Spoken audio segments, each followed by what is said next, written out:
नौकरानी बना के रखला पुरानी के सपना दिखा के ओला बना के चलनी हो मेरे राजा जी माई के पहले जे जनती चूल्हा चौकी करो बाई बा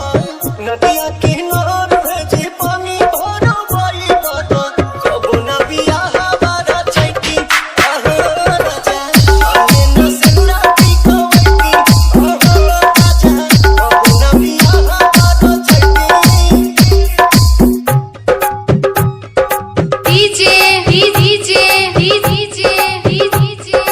रितेश कुशवाहा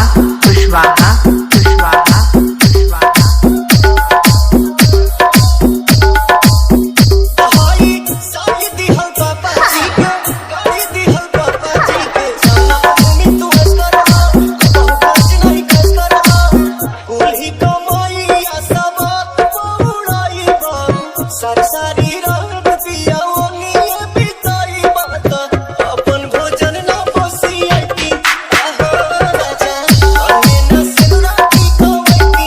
आहो राजा कबो ना बियाह बारा छैती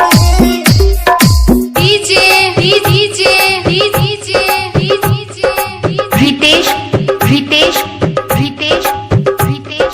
कुशवाहा